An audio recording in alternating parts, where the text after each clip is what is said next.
Everyone, welcome to KTV Telugu. కష్టాలు వచ్చినప్పుడు తట్టుకొని నిలబడితేనే నిజమైన వీరుడంటారు.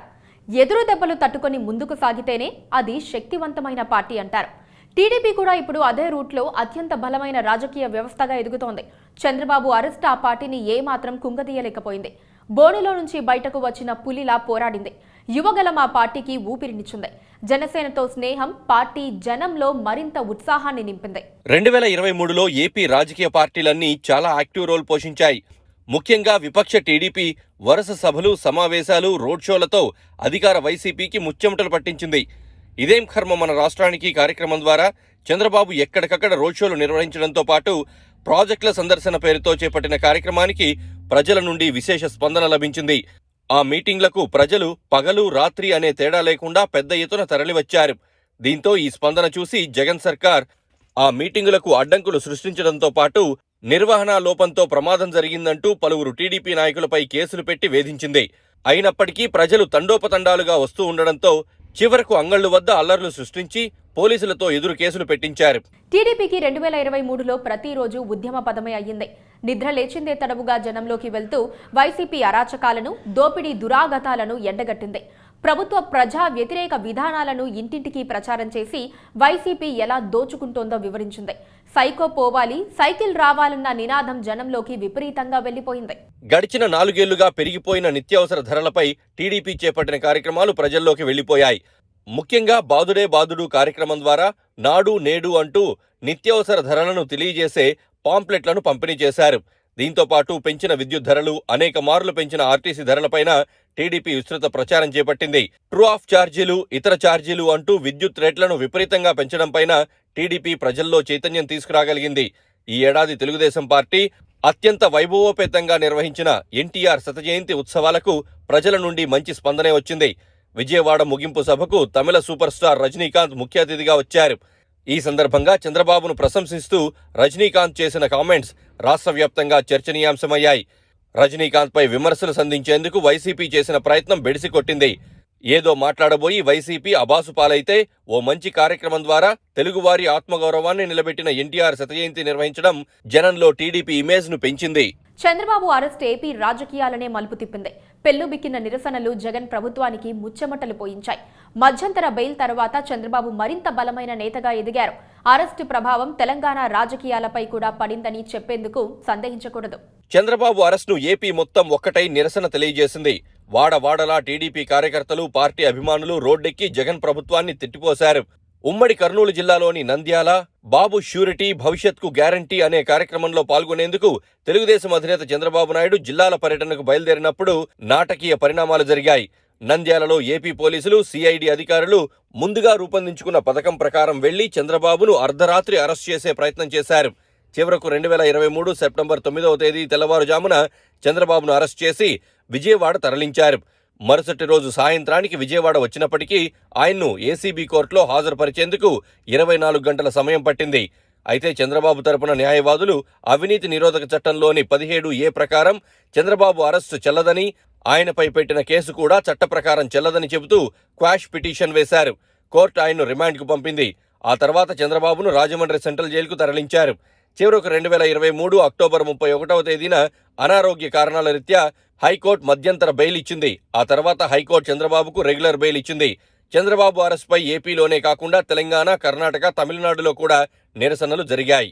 సీఎంగాను, ప్రతిపక్ష నేతగాను తనకంటూ రికార్డు సృష్టించుకున్న చంద్రబాబు అరెస్టుతో వెనుకంజ వేయలేదు. మరింత పట్టుదలతో జనంలోకి వెళ్లారు. రాష్ట్ర ప్రజల సంక్షేమం కోసం ఆయన చండీయాగం చేశారు. ఏడాది ఆఖరున్న సొంత నియోజకవర్గం కుప్పంలో చంద్రబాబు నిర్వహించిన మీటింగ్లకు విశేష స్పందన లభించింది. టీడీపీ కార్యకర్తలు మరో 100 రోజులు కష్టపడితే సైకో జగన్ నుంచి రాష్ట్రానికి విముక్తి లభిస్తుందని చంద్రబాబు ఇచ్చిన పిలుపుకు జనం బాగానే స్పందించారు. చంద్రబాబుకు మధ్యంతర బెయిల్ వచ్చిన తర్వాత ఆయనకు రాజమండ్రి సెంట్రల్ జైలు నుంచి విడుదలైన వెంటనే టీడీపీ కార్యకర్తలు, నేతలు, ప్రజలు అపూర్వ స్వాగతం పలికారు. చంద్రబాబు అరెస్ట్ సమయంలో రాష్ట్ర వ్యాప్తంగా పెల్లుబికిన నిరసనలతో పాటు ఆయనకు లభించిన అపూర్వ స్వాగతం అధికార పార్టీలో కలవరం రేపింది. కేంద్ర ప్రభుత్వానికి తెలియకుండా జగన్ ఆయన్ను అరెస్ట్ చేసి ఉంటారని రాష్ట్ర ప్రజలు భావించడమే కాకుండా బహిరంగంగానే వ్యాఖ్యానించారు. చంద్రబాబు అరెస్టు, ఆయన రిమాండ్, ఎఫ్ఐఆర్ను క్వాష్ చేయాలని వేసిన పిటిషన్పై సుప్రీంకోర్టులో వాదనలు పూర్తయినప్పటికీ తీర్పు జాప్యమవుతోంది. చంద్రబాబు అరెస్ట్ సమయంలో ముఖ్యమంత్రి జగన్ లండన్లో ఉన్నారు. ఆయన వచ్చిన తర్వాత విజయవాడలో జరిగిన ఒక కార్యక్రమంలో చంద్రబాబును పోలీసులు తాను లండన్లో ఉన్న సమయంలో స్కిల్ డెవలప్మెంట్ కేసులో ఎత్తారని చేసిన వ్యంగ్య వ్యాఖ్యలు ప్రజల్లో ఆగ్రహావేశాలు తెప్పించాయి. కక్ష సాధింపుతో వైసీపీ ప్రభుత్వం చంద్రబాబుపై మొత్తం 6 కేసులు పెట్టింది. చంద్రబాబు కష్టాన్ని చూసి తట్టుకోలేక 115 మంది టీడీపీ కార్యకర్తలు షాక్తో చనిపోయారు. రాష్ట్ర వ్యాప్తంగా సాగిన పలు నిరసన ప్రదర్శనల్లో కూడా చంద్రబాబు కుటుంబ సభ్యులు భువనేశ్వరి, బ్రహ్మిణి పాల్గొన్నారు. చంద్రబాబు అరెస్ట్ కారణంగా పెల్లుబికిన నిరసనలను అధికార పార్టీ చాలా లైట్గా తీసుకున్నప్పటికీ 53 రోజుల పాటు కొనసాగడం జీర్ణించుకోలేకపోయింది. ఇక హైదరాబాద్ సహా తెలంగాణలో జరిగిన నిరసనలను అప్పటి తెలంగాణ మంత్రి కేటీఆర్ వ్యతిరేకించారు. టీడీపీ అభిమానులకు అసహనాన్ని పెంచే వ్యాఖ్యలు చేశారు.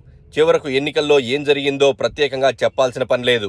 ఏపీ చరిత్రలో కొత్త అధ్యాయానికి యువగలం తెరతీసింది. యువ నాయకుడు నారా లోకేష్ ను జనంలోకి తీసుకెళ్లటంలో పాదయాత్ర దోహదం చేసింది. చంద్రబాబు తనయుడు వెళ్లిన ప్రతి చోట జనం నీరాజనం పట్టారు. తమ గోడు వెళ్లబోసుకున్నారు. వైసీపీ అరాచకాలను ఎండగట్టారు. కొన్ని రోజులు ఆగండి, అన్నీ సర్దుకుంటాయని లోకేష్ వారికి భరోసా ఇస్తూ ముందుకు సాగారు. ఎన్నికలు దగ్గర పడుతున్న వేళ జనంలోకి వెళ్లాలని నారా లోకేష్ డిసైడ్ అయ్యారు. ఇంతకాలం పప్పు అంటూ సంబోధించిన వారికి గట్టి సమాధానం చెప్పాలనుకుని ముందుకు కదిలారు. పార్టీ అధినేత చంద్రబాబు కూడా అందుకు గ్రీన్ సిగ్నల్ ఇవ్వడంతో కుప్పం నుంచి జనవరి 27న లోకేష్ యాత్రను ప్రారంభించారు. ఏపీ రాజకీయాల్లో కొత్త వరవడిని సృష్టించేందుకు ఈ యాత్ర ఉపయోగపడింది. ప్రతి అసెంబ్లీ నియోజకవర్గంలోనూ స్థానిక ఎమ్మెల్యే అరాచకాలను ఎండగడుతూ లోకేష్ ముందుకు సాగారు. శాండ్, ల్యాండ్ మైనింగ్లో వైసీపీ దోపిడీని గుర్తు చేశారు. అన్ని సామాజిక వర్గాల వారిని పలకరించారు. వేలాది వినతులు స్వీకరించారు.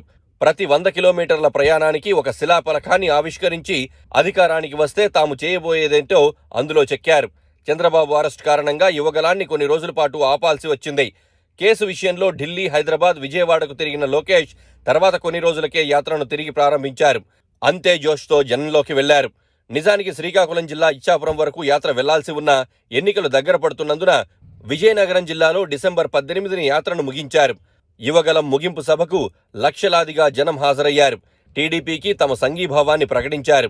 226 రోజులు 3132 కిలోమీటర్లు ఈ యాత్ర సాగి టీడీపీ శ్రేణులకు కొత్త ఉత్సాహాన్నిచ్చింది. 2024 అసెంబ్లీ ఎన్నికలకు టీడీపీ సమాయత్తమవుతోంది. అందుకు 2023 ఘటనలు ఆ పార్టీని రాటు తేల్చాయి. ఎదురు దెబ్బలు తగిలినప్పుడు ఎలా తట్టుకొని నిలబడాలో కూడా రుచి చూపించాయి. చంద్రబాబు ఇప్పుడు మరింత బలమైన నాయకుడిగా కూడా ఎదిగారు.